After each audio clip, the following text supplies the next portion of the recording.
All right, guys, welcome in to the next lesson, the beginning of actually how to do product research. You guys now know the fundamentals. Coming into this lesson, you should know how to calculate profit margin, know the importance of innovation. You should understand, the criteria that we're looking for in a product, and you should know how to interpret Helium 10 graphs and use the Chrome extension in the web app. Now that you know how to use these tools, I'm going to actually jump in and show you my most used method of product research, what I'm actually using right now to find winning products consistently. I was going to start with the web app method, but I thought, let's come out swinging and give you guys the best information up front, and then we'll work back to other methods that you can use if you're just not enjoying, using the same methods all the time. I have 13 product research methods I'm gonna be sharing with you guys. I guess I should have done something like that. 13 product research methods. I think in my last course I may have did like six or seven. But this is the product research course. So I've been doing my research. I've been actually coming up with new product research methods, just the raw amount of product research that I'm doing. And I'm sure you guys are with me on this. We're probably very similar in the fact of how much research that we actually do. You start to just figure things out in, little quirks in the system. So here we are. We're in the product database by Jungle Scout. You'll find this in the web app if you do not have this tool. It's not crucial for what I'm about to show you, but it's how I start. So if you don't have this, there'll be a link in the description of this video. You can get this at. So here's what we're going to do. We're going to start. You guys know how to use this. Put in any criteria, but I'm going to give you some criteria that you can use right now. So let's look in arts, crafts, and sewing, home and kitchen. We'll do several. We'll do patio, lawn, and garden. We'll do beauty and personal care, maybe toys and games, and then something... maybe we'll do, that looks pretty good. What do you guys think? I like that. That's fine. We got 5 categories. That's plenty. Now, minimum price. Let's actually find a product. I'm not too picky here, so we're going to lower this a little bit. I'm actually going to put this as low as $12.99. Because what we're going to be doing, it's okay if this product isn't expensive, and I'll explain in a second. So we could max that out at $49.99. Now this is pretty generic for the moment being. And all we're going to do is we're going to say minimum sales of 250, like we established in our criteria. And we're going to do max reviews at 350.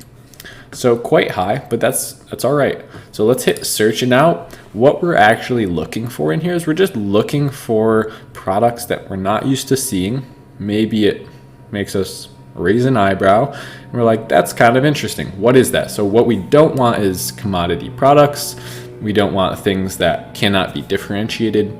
Now again, this is not the product research method, so we're going through that now. You're just using this to find an initial idea, and that's what I call the mother idea. We're gonna have, for every one idea we find in here, I'm gonna show you a way to multiply that into as many as several hundred new ideas. And this is my favorite method. That's why I'm showing it to you first. Let's get in here. So firefighter wall mounted bottle opener, handcrafted. So that's handmade. I don't think that's gonna work too well. So again, there's no real method to this. I'm just looking for things that mentally meet the criteria. So when you're looking through this tool right here, what you don't need in your head is the sales criteria. You don't need to be saying, okay, does this have over 250 sales? Are the reviews correct? That does not matter right now. What we are looking for is this a durable product? Is this able to be differentiated? Is it niche? Don't go big, go niche. So don't go, microphone or sunglasses, go silicone foot scrubber with a freaking calf massager bamboo tool built in. I don't know. You get the point. So we're looking for weird, small, niche products in here. We're not looking for action figures or earrings, right? Occasionally you'll see jewelry pop up. That's not what we're looking for. Okay, so this is actually a good product. This is a good product. Fishing party supplies. And oh my God, he doesn't have a good listing at all. So let's see, is he actually selling well? No, he's not selling well. Okay, so what we can do is we actually just found an idea. So what we can do now is actually go fishing party supplies. Now I've seen this product before. Product I found several months ago, actually. It was good. But what we're doing is, now that we found a product, we're going to type in the general name of the product into Amazon. You guys probably know what we're doing there. We're just looking at the whole market, right? We don't want to look at a specific listing. We want to look at everything. So let's see all the listings that are coming up for this. Now, what do? So we pull up Jungle Scout. And now what we're looking for is we're just looking for winners, guys. So we're looking for people who have a lot of revenue. Who's crushing it in the market right off the bat? Right here. This is the one that's winning. So we're going to click on his listing. Now what we're going to do is we're going to multiply this and see if we could turn this product into several more ideas. So it's more efficient, because for every one idea you find, you have the potential to find several others.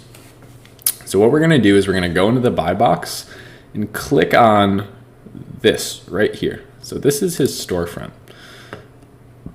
Now the reason this is so effective, I don't know why it's not working. Okay, here we go. And then you're going to go right here. The reason this is so effective is because we're essentially betting on this seller. So that was a good bet. They have 426 products. The reason we're betting on the seller is because he successfully is selling a product. Now, if we can see that, hey, someone is good at private labeling, let's go look at everything that they're selling, and odds are they're going to have more than just one good private label product. Generally, private labelers have many different products that build up their brand. So we're actually going to pull up Jungle Scout here, right on his storefront. So these are all products that he's selling, and this looks great so far. So this couldn't have worked better. A lot of these have low reviews. A lot of these have great revenue. Now what we can actually do is just sort right by revenue. So look how cool this is. There's the product we just saw, and now here's a new idea. So paw print bracelets. I don't know if we could change that too much. Superhero sticker rolls. So that's kind of like, what is that called in English class? Onomatopoeia, right? Words for sounds. Here we go. So this is actually a different, is that in his pack? No, that's not in his pack. So he's selling just these little tiny fishing pole sticks for cupcakes. For 10 bucks, those are probably literally 50 cents or so. So that's a really, really cool thing. Now imagine we're literally creating ideas, because what if we did the kit with those, and then maybe what if we did a gift bag with fishing lures in it or something like that, right? So now we're getting creative. So we're just looking through here, and now this is just page 1. So now let's go ahead and we'll come down here and we'll actually look at page 2 of his storefront. Let's go ahead and look at page 2 of his storefront. So this is, look how powerful this is. We're getting all these ideas that we had no idea existed, and they're also in different markets.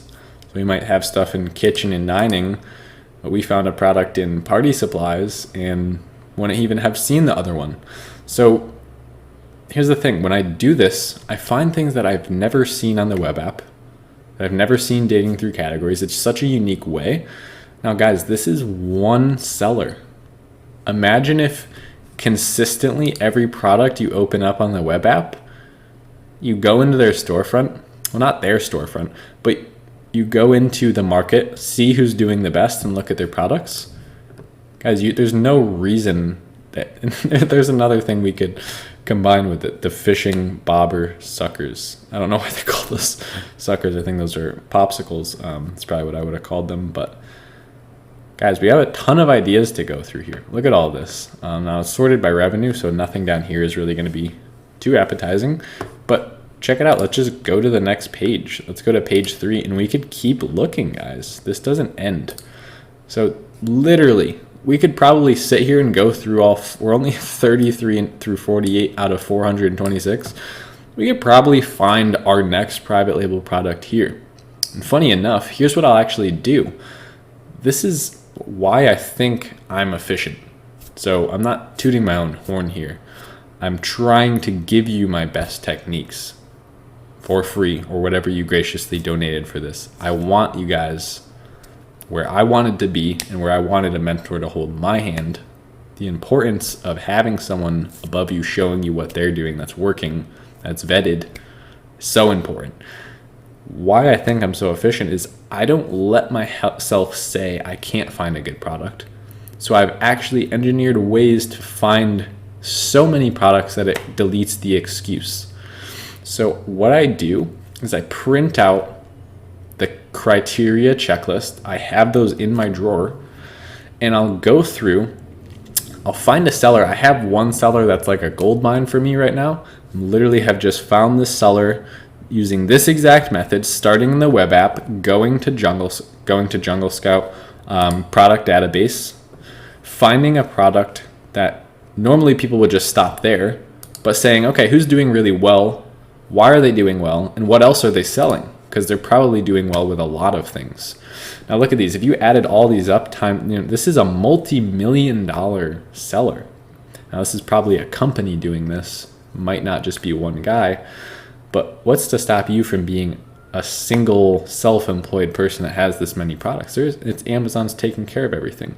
So this is why this is so important. I will go take my checklist, find a storefront with anywhere from 100 to 400 products. Doesn't have to be that many. Guys, sometimes you'll open this up and it'll only have 3 products. Sometimes it'll just sell 1 product. It's their first product.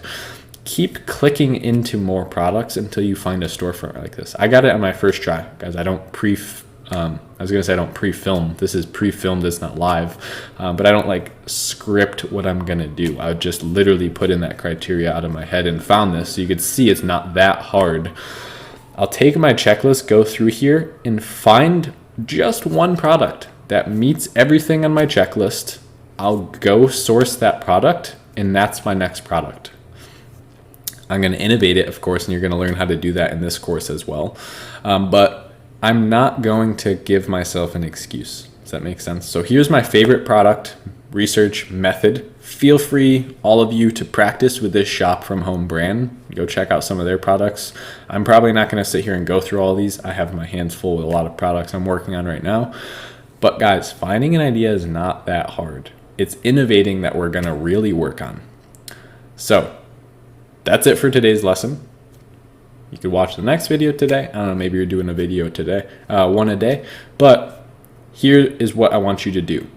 Stop watching the course and go practice this research method right now before you come back and do the next lesson. I want you to watch me, and then I want you to do it, and then I want you to come back and learn the next thing. So this is literally when I go sit down with my coffee at 6:30 a.m. at my desk after I've gotten up and showered. This is my one thing.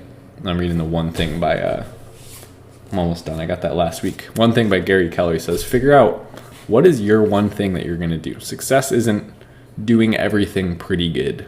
That's actually the opposite of success, just being okay at everything. What's your one thing? Now, I've chosen for Amazon FBA to be my one thing. So we could break that down now. What's the one thing you have to do to be successful with Amazon FBA? You have to find good products. So that's my block in the morning is product research. I come in 4 hours every morning, generally anywhere from 6 to 10, or maybe it's 8 to noon. Sorry, I don't know how that came up. I think I have Skype open. But guys, point being, go do this, go practice this. This is literally what I choose to do. This is mostly the only method I'll use. If I start getting bored with this, I'll go experiment elsewhere. But literally, if you could take this away and master it, you'll do great on Amazon FBA. So, all right, hope you guys enjoyed this one. I'll see you in the next lesson.